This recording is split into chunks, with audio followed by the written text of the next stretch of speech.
You're welcome in Poonch Live.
Sir मेरे जज्बात तो यही हैं क्योंकि मैं इंडियन आर्मी ज्वाइन करनी ही करनी है, जो मर्जी हो जाए। जैसे ये कश्मीर में मिलिटेंसी फैला रहे ना, वैसे इंडियन आर्मी की मिलिटेंसी फैलेगी। ये आप देखते जाइए। इंडियन आर्मी मैंने ज्वाइन करनी ही करनी है, हर हालत में, जैसे भी की करूँगा। अपने पापा की मौत का बदला ज़रूर लूँगा मैं, ये मेरा वादा है।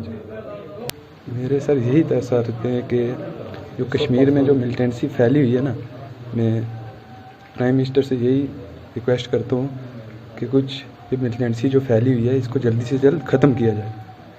यही मेरी रिक्वेस्ट है प्राइम मिनिस्टर से। और सर मैं कुछ नहीं कहना चाहता। मेरे पापा शहीद हुए देश के लिए हुए, इसमें बहुत गर्व की बात है। प्राउड ऑफ यू पापा। देखो, इससे बड़ी बात क्या हो सकती है कि अगर देश के लिए वो लड़े हैं या उन्होंने शहादत दी है, तो इससे बड़ा हमारे लिए और कुछ मैं नहीं कह सकता। मैं अपने भाई को सलूट करता हूं जिन्होंने अपने देश के लिए अपनी जान की परवाह भी नहीं की।